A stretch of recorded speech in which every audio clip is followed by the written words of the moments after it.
সে গুরু পাদরে ভক্তি করবারে, সে গুরু পাদরে ভক্তি করবারে, সে জীবন মায়া লাগিব নাহি পাইব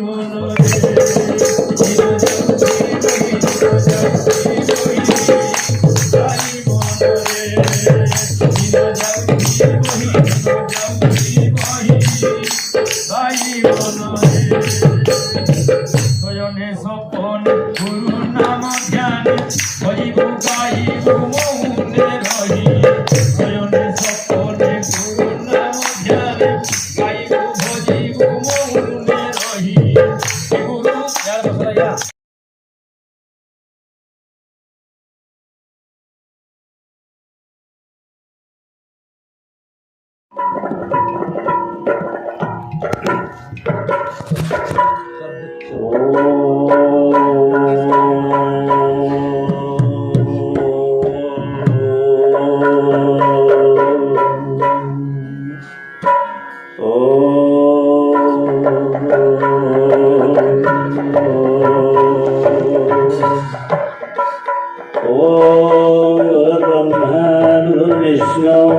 गुरुदेव महेश्वर गुरु साक्षात् परं ब्रह्म तस्मै श्री गुरवे नमः। अखंड मंडलाकारं व्याप्तं येन तत्परं दर्शितं येन तस्मै श्री गुरवे नमः। शान्ताकारं भुजगशयनं पद्मनाभं सुरेशं विश्वाधारं गगनसदृशं मेघवर्णं शुभाङ्गं लक्ष्मीकान्तं कमलनयनं योगिभिर्ध्यानगम्यं वन्दे विष्णुं भवभयहरं सर्वरोगैकनाथं। रामवरद्भरं पूर्वजं रघुवरं सीतापति सुन्दरं काकुस्थं करुणाकरं गुणनिधि विप्रप्रियं धार्मिकं राजेन्द्रं सत्यसन्धं दशरथराजं श्यामलं शान्तमूर्ति वन्दे श्रीरामलोकतिलकं राघव रावणारी। ॐ मनोजवं मारुतवेगं जितेन्द्रियं बुद्धिमतां वरिष्ठं वातात्मयं बालललितमुख्यं श्यामदूतं शरणं प्रपद्ये। ॐ श्री श्री परब्रह्मं भगवान् चरणकमले कोटि कोटि प्रणाम, कोटि कोटि प्रणाम, कोटि कोटि प्रणाम। सम्माननीय ए बाघंटिग्रा सत्संग पीठर सभापति महोदय, सभा संचालक महोदय, उपस्थित प्रवक्तागण, गायक बायक मोर नमस्य गुरुजन वृंद एवं हरिभक्त समस्त हरिभक्त पिपासु माँ माउसी पिला प्रकृति जदिओ भी अनेक गुड़े भगवत सभा को जाए समय हेले किंतु बाघंटिग्रा गोटे स्वतंत्र भाव आज गोटे मत भगवान आज्ञा जमी कहीगले आज दिन आसबार घटना विषय से आसबि ना कहते किंतु अंतर जो प्रकार भावना सृष्टि है से आसवा को बाध्य है आसी भगवान से असीम कृपा मोर मत ठीक सेमती जिते बेले आम सभापति महोदय मत फोन करती मोर सबुदिन सांगे सांगे हाँ कहीदिए आज किंतु लेसड़े लेसड़े उत्तर दे चेष्टा करी कही कारण मो पाखरे गाड़ी नथिला जिते बेले गाड़ी नथिला मु कौन करी जहाँ पाखरे गाड़ी ला 2-3 जन को मुझे सांग कली समस्ते एते खरारे किए शुणुले तुम तू मरबू कि पाखे तार उत्तर दे पारे ना हाँ भाई तोर इच्छा नहीं तू जा जीव नहीं एमती जो निराश हो गले कौन करी से बेले आमर गोटे पिला को पचार ए बाबू तोर साइकेल रे मो बसी पारि तो ତୁମେ ଚାଲ ବସୁଛ ଦେ ତୋତେ କିଏ ଆସି 2-4 ଘଣ୍ଟି ଗଲାଲି ପଡ଼ି ଉଠିକି ଟିକେ ଶୋଇଥିଲି ଆଉ ଗୋଟେ ସାଇକେଲ ବସୁଥିଲି ନା ଛୋଟ ସାଇକେଲ ଅଷ୍ଟମ ସପ୍ତମ ପଢ଼ୁଛି ଏ ବାବୁଟା କିଛି ସାଇକେଲ ଠିକ୍ ଅଛି ତ ହଁ ଠିକ୍ ଅଛି ଏଇ କଥା ଶୁଣିଗଲେ ଆଉ ଜଣେ ସାଇକେଲ କଥା କାରଣ ପଚାରୁଛୁ ନାଇଁ ଗୋଟେ ଜାଗାରେ ଯିବାର ଅଛି ଯେ ଆଜି ଗାଡ଼ି ନେନ ତ ଆଚ୍ଛା କଥା ତୁ ମରିବୁ କି ଏ ସାଇକେଲ ମୁଁ ବାହନ ଟିକିରା ଅଧା করে ମରିଗଲେ ଲେଖା ଭଗବାନଙ୍କ କଥା ଶୁଣିବାକେ ଯାଉଥିଲି ମରିଗଲେ ଚଲବା ତ ହଠାତ୍ ମରିଯିବି ତ ହସ୍ପିଟାଲ ନେଇ ପଡ଼ୁ ତ ସେଟା ମଜାରେ ପଳଟା ପଡ଼ିଥିଲା ତାପରେ ଭାବିଲି କ'ଣ କରିବି ତାପରେ ବାବୁକୁ ଟିକେ ଫୋନ୍ ଲଗାଇଲି ଯିଏକି ମୋ ଅନ୍ତରର ଗୋଟେ ପ୍ରିୟ ଛାତ୍ର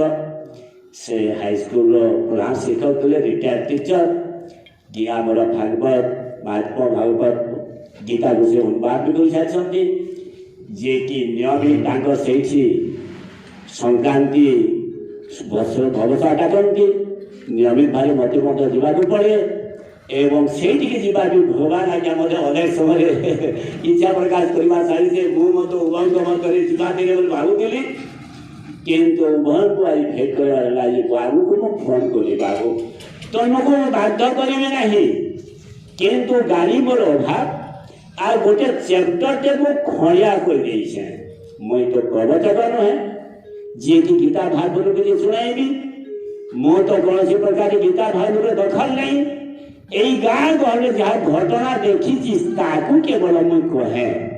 ଏବଂ ଗୋଟେ କଥା ଆରମ୍ଭ କରିଦେଇଥିଲି ଯଦି ସେଇଥିରେ ଆପଣମାନେ ଦେଖିଥିବେ ମନେ ପକାଇବେ ଗୋଟେ ଗାଁ ଥିଲା ଶାନ୍ତିପୁର ସେ ଶାନ୍ତିପୁର ଗାଁ ଲୋକେ ସମସ୍ତେ ଭଲ ସେବା କରନ୍ତି କିନ୍ତୁ ହୃଦୟରେ ତାଙ୍କର ନାହିଁ ସଂସ୍କାର ଯେଉଁଟାକି ଆମର ଭଗବାନ ଆଜ୍ଞା କହୁଥିଲେ ଯେ ଆମେ ଭକ୍ତ ବୋଲି ଆମକୁ ଲୋକେ କହୁଛନ୍ତି ଏ ଦେଖ ଭକ୍ତମାନେ ଚୁପ୍ ଖାଇଗଲେଣି ସେଇଠି ଭାଗବତ ସଭା ହେଉଛି ତ ହରିଭକ୍ତ ମାନେ କିନ୍ତୁ ସତରେ ସେ ନିଜକୁ କେମିତି ଆତ୍ମସମୀକ୍ଷା କରି ଆମକୁ କେମିତି ଭାବରେ ପ୍ରକାଶ କଲେ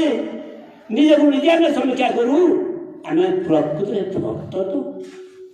ଭକ୍ତ କାହାକୁ କୁହାଯାଏ ଯିଏ ଯାହାକୁ ଭକ୍ତି କରେ ତାଙ୍କର ଗୁଣ କର୍ମ ଚାଲି ଚଳନ ସବୁକୁ ଯଦି ପ୍ରଶଂସା କରିବ ତାହେଲେ ସିନା ଭକ୍ତି କରିବ ନହେଲେ ନିନ୍ଦା କରିବ ଯାହାକୁ ଆମେ ଭକ୍ତି କରିବା ତାର ଗୁଣ କର୍ମ ଚାଲି ଚଳନ ନିଶ୍ଚୟ ଆମକୁ ଭଲ ଲାଗୁଛି ଯଦି ଭଲ ନ ଲାଗିବା ଆମେ କାହିଁକି ଭକ୍ତି କରିବା ଆଉ ଯଦି ଆମେ ଭକ୍ତ ରୂପରେ ନିଜକୁ ଭାବୁଛୁ ତାହେଲେ ଆମେ ତାଙ୍କର ନିର୍ଦ୍ଦେଶ ଚାଲିଚଳନ ଭଲ ମନ୍ଦ ସବୁକୁ ଆମେ ପାଳନ କରିବା ତାହେଲେ ଆମ ଭକ୍ତ ହେବା ତ ସେ ଠିକ୍ କଥା କହୁଥିଲେ ତ ଯାହା ବି ହଉ ସେଇ ଭଗବାନଙ୍କର ଅସୀମ କୃପା ହେତୁ ମୁଁ ଭଗବାନଙ୍କୁ ମୋ ଅନ୍ତର ଗଭୀରତମ କନ୍ଦରରୁ ମୁଁ କୋଟି କୋଟି ପ୍ରଣାମ ଜଣାଉଛି ଆମର ଏଇ ସମସ୍ତ ହରିଭକ୍ତମାନଙ୍କୁ ମୋର ସମ୍ମୁଖସ୍ଥ ସମସ୍ତ ହରିପ୍ରେମୀ ହରିଭକ୍ତମାନଙ୍କୁ ମୁଁ ମୋର ହୃଦୟର ପ୍ରଣାମ ଜଣାଉଛି ଏବଂ ମୁଁ ଟିକିଏ କେବଳ କହିବି ବର୍ତ୍ତମାନ ସମୟ ବେଶୀ ନେବି ନାହିଁ କାରଣ ଆମର ବେଶୀ ଦୃଷ୍ଟି ଆକର୍ଷଣ କରୁଛନ୍ତି ଯେ ଜଣେ ନୂଆ ପ୍ରବଚକ ଆସିଛନ୍ତି ତାଙ୍କୁ ଆମର ଜାଣିବାର ଆବଶ୍ୟକତା ରହିଛି କେବଳ ଏତିକି ଅତି ସଂକ୍ଷିପ୍ତ କରିଦେବି ଆପଣମାନେ ଜାଣିଥିଲେ ଗତ ଥର ମୁଁ କହୁଥିଲି ଶାନ୍ତିପୁର ବୋଲି ଗୋଟେ ଗାଁ ଯେଉଁ ଗାଁରେ କି ଗଅଁଟିଆ ଗୋଟିଏ ପଟରେ ରାମ ମନ୍ଦିରଟେ ତିଆରି କରିଦେଇଛନ୍ତି ଏବଂ ରାମ ମନ୍ଦିର ଏତେ ସୁନ୍ଦର କାରୁକାର୍ଯ୍ୟ ଯେ ସେଇଠି ଯେତେବେଳେ ଭଗବତ ସଭା ହୁଏ ସମସ୍ତେ କହନ୍ତି ଗଅଁଟିଆପଡ଼ା ଭଗବତ ସଭା ଦେଖି ଜରେ ଗଅଁଟିଆ ଆପଣମାନଙ୍କୁ ଜାଣିଛନ୍ତି ଯଦି ଟିକେ ରିପିଟ୍ କରିଦେଉଛି ତାକୁ ସଳଖାଇବା ପାଇଁ ଆର ପଡ଼ା ଲୋକେ କହିଲେ ହୟ ଭାଇମାନେ ଶାନ୍ତିପୁର ବୋଇଲେ ତ ଆମେ ସବେ ହେତି ଅଛୁ ବୋଲି ଭାବତୁ ତମେ ଗଅଁଟିଆପଡ଼ା ଆମର ଗଅଁଟିଆପଡ଼ା ବୋଲି କାହିଁ କହୁଛ ବୋଇଲେ ତୁମେ ତ ଅଲଗା ପଡ଼ା ଆମର ଗଅଁଟିଆପଡ଼ା ସମାନ ହେବ ଇ ଝେମେଲାକେ ନେଇକରି से सत्संग शुणी नहीं गले से राधाकृष्ण मंदिर बनाले आपण रात शुने से कृष्ण महिमा गान कले या फुंगा छाले से संज्ञान देने ये रामंगर महिमा गान कले फुंगा सियाके सृष्टि कले एवं ये रामंगर महिमा गान कृष्ण कथा नहीं कहे तो हजार बोल से भक्त के कहत से राम कथा ना धरबू पिला खाली कृष्ण कथा कह बुझन राम कृष्ण मध्य से तफात देखुन एवं से बहुत सुंदर सुंदर वक्ता से नानुछन हृदय भितर संस्कार नहीं समस्ते बाप पुआ मध्य झेमेला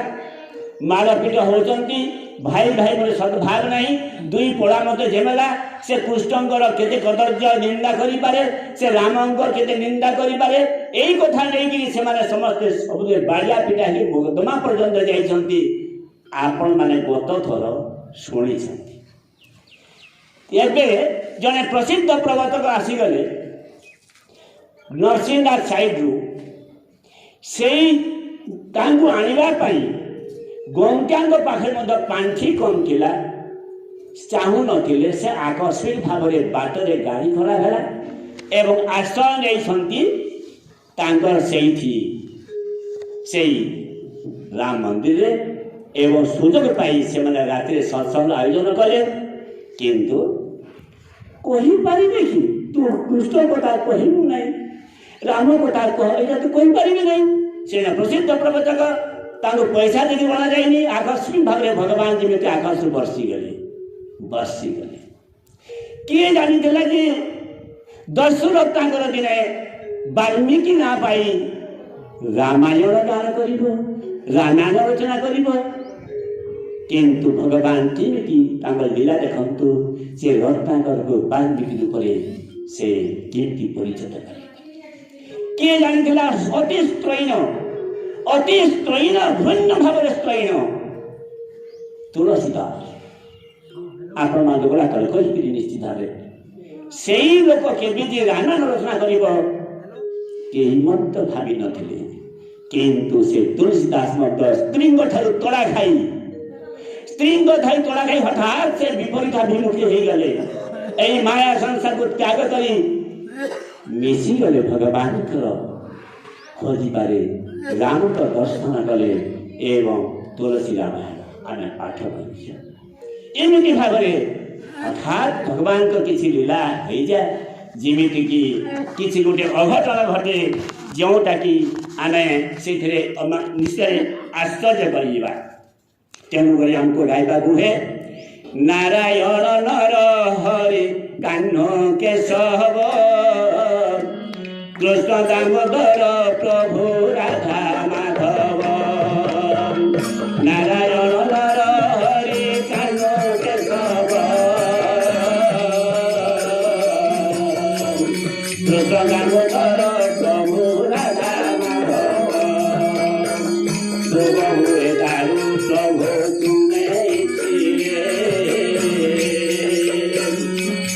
हुए दारो प्रभु तुम्हें न चाहिए गछर पतर नहले न चाहिए गछर पतर नहले राम राम राम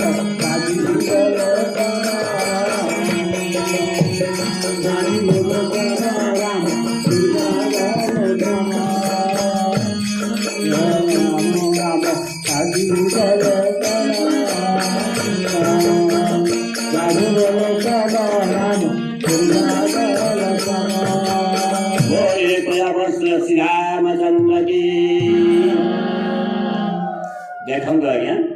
से भगवान लीला तांकर करुणा नहेले आम कहीं सतरे आसी न थांते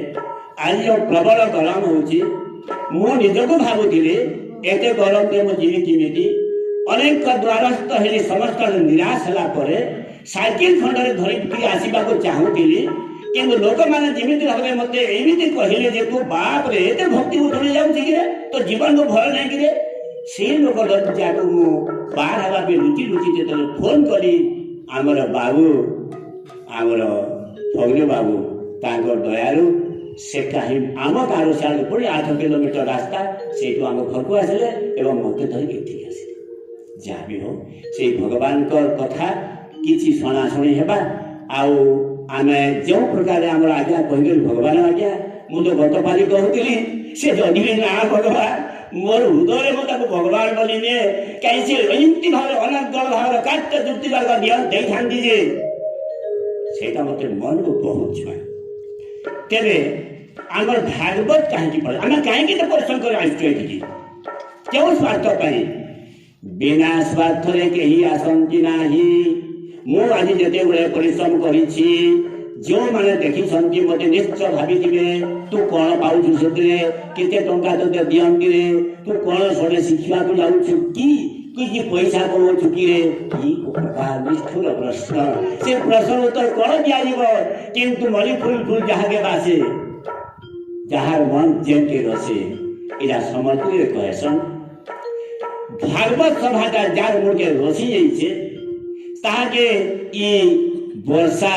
किंबा कौन प्रकार ये झाऊ पवन किसी कष्ट नहीं दिए ए जो मैं आउे बोले जानले कि आम रोहित बाबू आड़ प्रश्न आसीगला आज्ञा आप जाइछन के हाँ आई हाँ बोले आम भी जाऊँ पहुँची गले एवं मुझे शुणुी भगवान आम भगवान आज्ञा को किए कहते ब्रह्मा आज्ञा आज्ञा आप जीवे क्या किए जाने मुझे जीवी की तुम्हारे घर मुझे भी जाए फिर जो आगे जाने से भी पहुंची गले वाह माने आमर आमर मध्य केमी गोटे स्नेह श्रद्धा गोटे रही तुई नहीं गले मुई नहीं जाए मुई नहीं गले इत्यादि इत्यादि साणु तेरे भागवत कौन कहती परम सूत्र भागवत आहा भागवत अभ्यास करो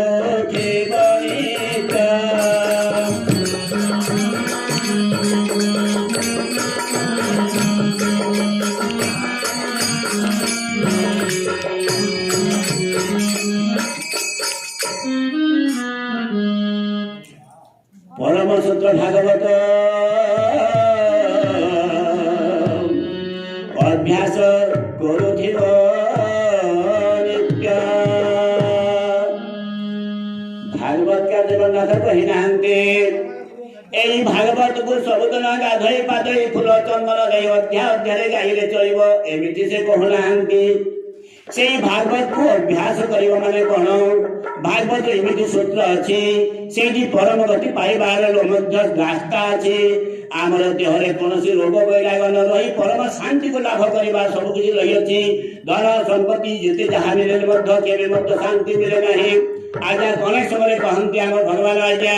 जन एसी शोले हजार हजार दास परिवार थे जिते मिल मारिक होते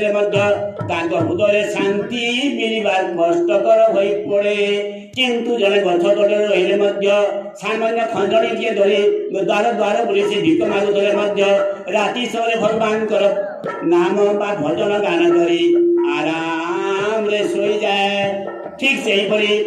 शांति को जिते टंका देले मिल ना परम शास्त्र भागवत अभ्यास करुथिब नित्य अर्थात परम शास्त्र भागवत को गाई ए शास्त्र उद्देश्य कौन ए शास्त्र कौन बुझा हम ताकू जब हृदय को पोषे पारिबा आमे परम शांति पाई पारिबा परम शांति पाई पारिला माने निश्चित भाव आम परम गति को लाभ करवा भगवान को पाई पारिबा आज्ञा समय केते अछि ए मते कोन मो से अनुसार सर्टकट देबे आ केते टाइम आ 10 मिनिट ताले मो गत थर जहाँ कहूली से कथा को जीवे ना अन्न थर कहवा कहीं से कौन हो शांतिपुर गाँव लोक मैंने शांतिपुर गाँव लोक मैंने दुईटा पार्टी रे दुईटा जगार करती से सत्संग से राग कौन तुम सत्संग बेसी गरजा कि आम सत्संग बेसी गरजा से खेत घास दुआ दुईबे जे कहाँ पला बोली हेसन हो तुम खचड़ पानी तेल कर पिला को हेन्ता जानसन को आमटा देखू तो आम मिठा एंता से गीता तो बाधा हो सारी तो से कौन हो समय गत थर मुझे जड़े भगवान आसिले एवं रामंकर कथा कहले रामंकर कथा कहले रामंकर सब कथा कहुई भगवान रामायण रे महाभारत रे लक्ष्मी पुराण रे वेदशास्त्र रे जहाँ कि कह सब दिगरे केवल मनीष को गोटे उत्पन्न मनीष करने गढ़ी सब किसी नीति नियम ताकू जब आम पाठ पढ़ा आउ नीति नियम को मानवा ना ताहले आम कौन बा लाभ पाइबा गत थर कही कथा को गोटे धाड़ी मात्र आलोचना करुचे इंचे जमी पाई भाई भाई मध्य गंडगोल जदि खाए चिता जई कने देखे राम भक्त सिए नहे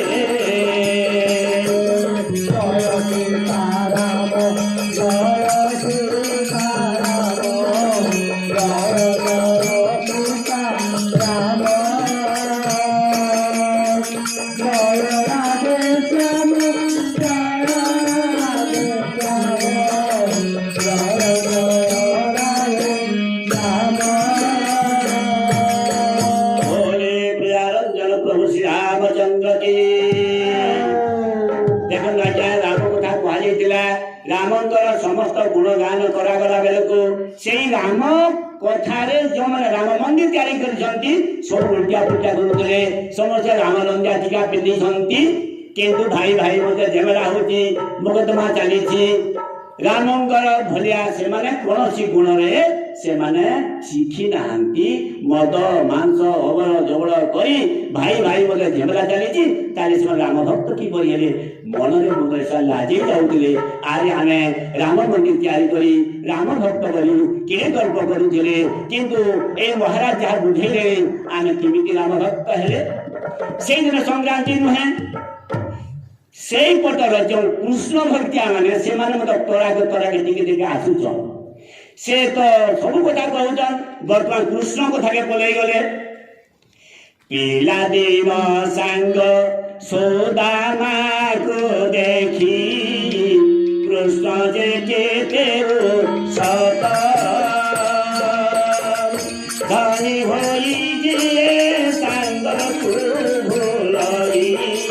जेनो है कृष्ण भक्त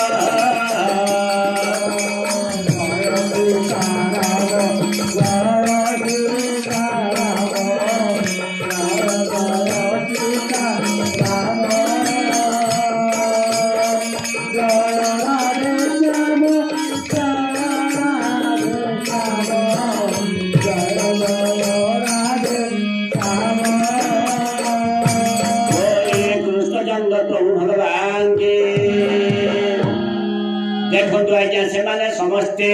कृष्ण कथा गाँवती किंतु कृष्ण कथा पढ़ी कृष्ण समस्त चरित्र पढ़ुंटे किंतु से कृष्ण भक्त कौन अच्छी केबे पिला दिन में सांग हो छोट समय भुजा खाऊले कि आउ कौन किसी खाऊले बासी प्रकार खाऊले कि गाई गोरु चोरेला बेले काठ काटुले भांगुले इत्यादि इत्यादि से पिला दिन सांग हेले जी जोटू जावा कथा जीव से बर्तमान राजा रामकृष्ण किंतु सुदामा के गरीब अवस्था किंतु सांग मध्य केमिति अमलिनता रही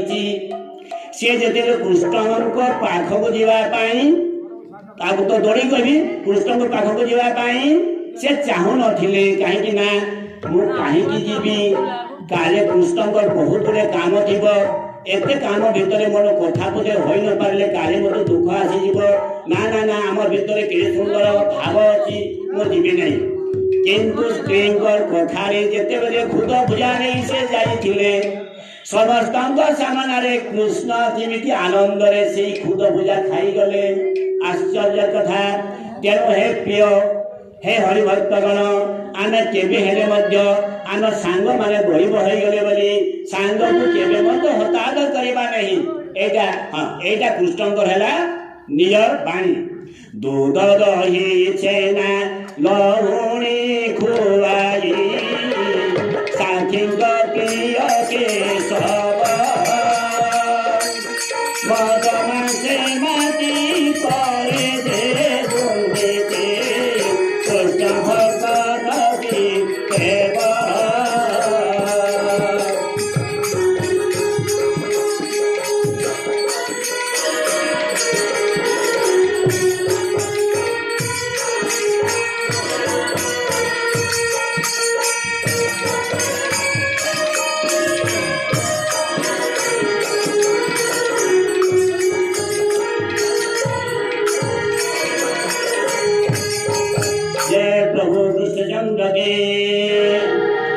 ଏହିପରି ଭାବରେ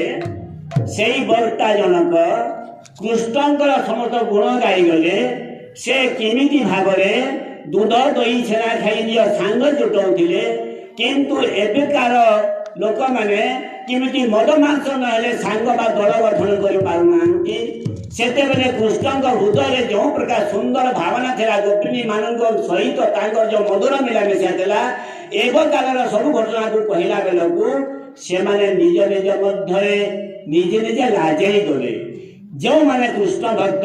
ସେ କେମିତି ସମସ୍ତଙ୍କୁ କୃଷ୍ଣ ରୂପରେ ଦେଖନ୍ତି, ସମସ୍ତଙ୍କୁ କୃଷ୍ଣ ବୋଲି ଭାବନ୍ତି, ଭଗବାନ ବୋଲି ଭାବନ୍ତି, ଅର୍ଥାତ୍ ସମସ୍ତଙ୍କ ପ୍ରତି ସେମାନେ ସମ୍ମାନ ପ୍ରଦର୍ଶନ କରନ୍ତି। ତ ଏହି ସବୁ କଥା ବୁଝେଇଲା ବେଳକୁ ସେମାନେ ସମସ୍ତେ ନିଜେ ନିଜେ ଭାବିଗଲେ ଯେ ସେମାନେ କୃଷ୍ଣ ଭକ୍ତ ନୁହନ୍ତି। ଯଦି ବି କୃଷ୍ଣ ପୂଜା କରୁଛନ୍ତି, କୃଷ୍ଣଙ୍କର କୌଣସି ଗୁଣ ତାଙ୍କ ହୃଦୟରେ ନାହିଁ। ଏବେ ଯେହେତୁ ସମୟ ନାହିଁ, ଆମେ ଆଗ କାଳ ଅନ୍ୟ ପାଳକୁ ନେବା ଯେ ମହିମା ଧର୍ମ ବଳନ୍ଦୀୟ ସେଇ ଗାଁରେ ମଧ୍ୟ ଥିଲେ। ମହିମା ଧର୍ମର ନୀତି ନିୟମକୁ ଯେତେବେଳେ ଗାଇଗଲେ ସେ ବକ୍ତା ଜଣକ ମହିମା ଧର୍ମ ବଳନ୍ଦୀ ମାନେ ନିଜକୁ ସମସ୍ତେ ଦୋଷାରୋପ କଲେ। ୱାହା କରି ଆମେ ଭଗବାନଙ୍କୁ ନିରାକାର କହିଲେ ଚିହ୍ନା ନାହିଁ ବୋଲି କହୁଥିଲା, କିନ୍ତୁ ଭଗବାନଙ୍କର ସମସ୍ତ କଥା ବୁଝେଇଲା ବେଳକୁ ଆମେ ନିଶ୍ଚିତ ଭାବରେ ମହିମା ଧର୍ମର ଗୁଣକୁ ବୁଝିନାହୁଁ। ବେଦାନ୍ତୀ ସିଦ୍ଧାନ୍ତୀ ଯାହା ବି ଥିଲେ ସମସ୍ତେ ନିଜ ନିଜେ ଲାଜେଇ ଗଲେ ଯେ ଆମେ ଯିଏ ଯେଉଁ ଧର୍ମରେ ଦୀକ୍ଷିତ ହୋଇଥିଲେ ମଧ୍ୟ ଆମେ ଧର୍ମର ପ୍ରକୃତ ଉଦ୍ଦେଶ୍ୟକୁ ନ ବୁଝି ଆମେ କେବଳ ଅନ୍ଧାରରେ ରହିଛୁ। ସମସ୍ତେ ଲାଜେଇ ଗଲା ପରେ ସମସ୍ତଙ୍କର ସର୍ବ ଧର୍ମ ସମନ୍ୱୟ ଭାବରେ ସେ ଯେତେବେଳେ ଭଜନ ଗାନ କଲେ ସମସ୍ତେ ଏକକାର ନାଚିଗଲେ ଏବଂ ଶାନ୍ତିପୁର ପ୍ରକୃତ ଶାନ୍ତିପୁର ହୋଇଗଲା। ବୋଲେ ପ୍ରଭୁ ଭଗବତ ସ୍ୱାମୀ କି ବର୍ତ୍ତମାନ ଆମର ମୁଖ୍ୟ ଆକର୍ଷଣ ଯିଏକି ପ୍ରବଚକ ମଧ୍ୟ ଆସିଯାଇଛନ୍ତି, ତାଙ୍କ ମୁଖରୁ ଆମେ ଶୁଣିବା ଏବଂ ଏମିତି ଭାବରେ ଏଇ କଥାକୁ ଆମେ ଆଉ ଅନ୍ୟ ଥରେ କେତେବେଳେ ପ୍ରକାଶ କରିବା। ଧନ୍ୟବାଦ।